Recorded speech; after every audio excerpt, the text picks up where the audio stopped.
Olá, Ana Lúcia Figueiredo, Heloísio Godinho e ouvintes da rádio Viva Brasil FM de Três Corações, no querido estado de Minas Gerais.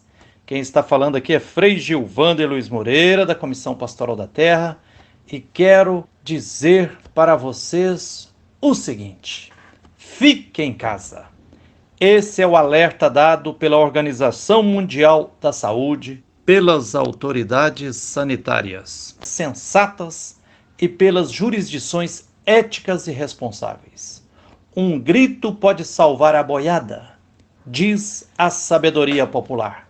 Ficar em casa, em quarentena, até debelarmos a ação comunitária do coronavírus é necessário, vital e imperativo ético.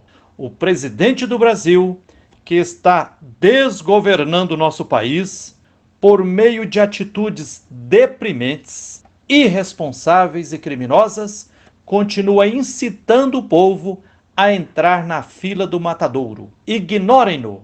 A história nos mostra que a pandemia que teve início em 1918, a do vírus influenza, chamado erroneamente de gripe espanhola, infectou 500 milhões e matou mais de 50 milhões de pessoas, um quarto da população mundial à época, há 102 anos. Entre 1918 e 1920, o ex-presidente do Brasil, Rodrigues Alves, morreu vítima desta pandemia, inclusive.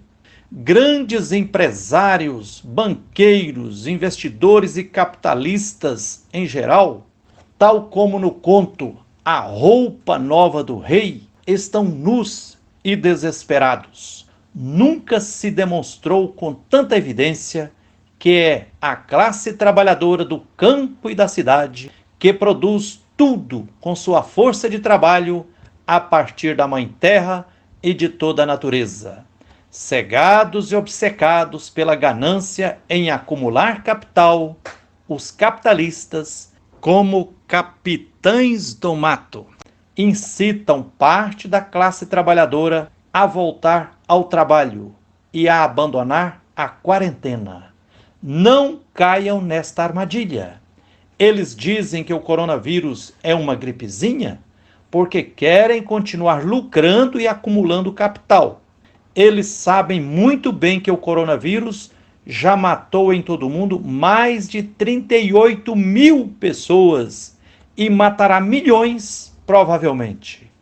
É hora de combatermos a ignorância e os interesses escusos de quem, de forma criminosa, incita o desrespeito à quarentena. Estima-se que no Brasil, pelo coronavírus, podem morrer de 50 mil a 1 milhão de pessoas. Portanto, quem está dizendo que o povo não precisa ficar em quarentena, que não deve se precaver, está maquinando a morte de milhares de seres humanos. Isso é necropolítica, é fascismo, é nazismo, é crime de lesa humanidade. Se a quarentena não for levada a sério por todo o povo brasileiro, agora, sem vacilar, quando a mortandade de pessoas se alastrar, teremos que fazer quarentena aos prantos, com uma espada de dor transpassando o coração pela morte de muitos parentes, amigos e outras milhares de pessoas, senão milhões, isso só para falar no nosso querido Brasil. Segundo a Bíblia, as pragas do tempo do Êxodo, do povo escravizado pelo imperialismo dos faraós do Egito, eram pragas, mas também maravilhas. Para os opressores eram pragas, porque exigia conversão. Mas para o povo escravizado eram maravilhas, porque era caminho para a superação da escravidão. Javé, Deus solidário e libertador, enviou nas entranhas da história uma praga, uma maravilha, propondo conversão. Como a conversão não veio, tornou-se necessário a segunda praga, a segunda maravilha, e sucessivamente até a 10ª praga maravilha, até a libertação do povo passando pelo Mar Vermelho.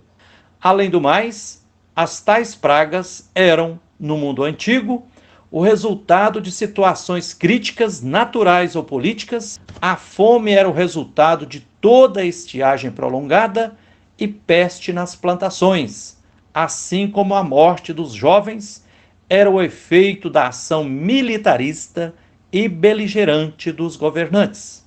Logo, o coronavírus pode ser praga ou maravilha para a humanidade, dependendo da forma como o encararmos e como tirarmos as lições dessa pandemia. Eliane Brum, uma das melhores jornalistas do Brasil, no artigo "O vírus somos nós, ou uma parte de nós", alerta: o futuro está em disputa. Pode ser Gênesis ou Apocalipse, ou apenas mais da mesma brutalidade. Eliane Brum aponta o rumo, dizendo: a pandemia do coronavírus revelou que somos capazes de fazer mudanças radicais em tempo recorde. A aproximação social com isolamento físico pode nos ensinar que dependemos uns dos outros e por isso precisamos nos unir em torno de um comum global que proteja a única casa que temos. O vírus, também um habitante desse planeta, nos lembrou de algo que tínhamos esquecido: os outros existem. Na Bíblia, os profetas e profetisas sabem que a palavra profética conduz, às vezes, à conversão de alguns poucos, mas na maioria das vezes leva ao endurecimento de muitos. Os oráculos de condenação no futuro, pronunciados com absoluta segurança, refletem a consciência dos profetas de que a advertência seria inútil.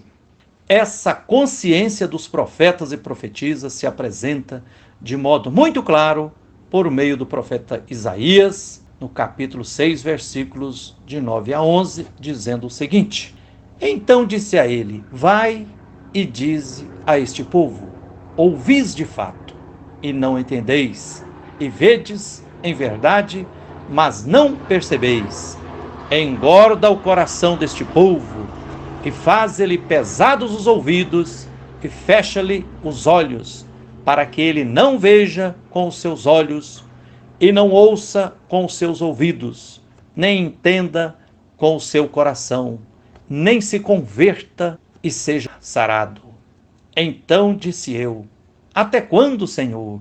E respondeu: até que sejam desoladas as cidades e fiquem sem habitantes, e as casas sem moradores, e a terra seja de todo assolada. Diz o profeta Isaías. Oxalá o povo e as autoridades ouçam o quanto antes o jeito sábio e necessário de lidarmos com essa pandemia antes que seja tarde. Fique com a bênção do Deus da vida e um abraço terno de Frei Gilvander Moreira.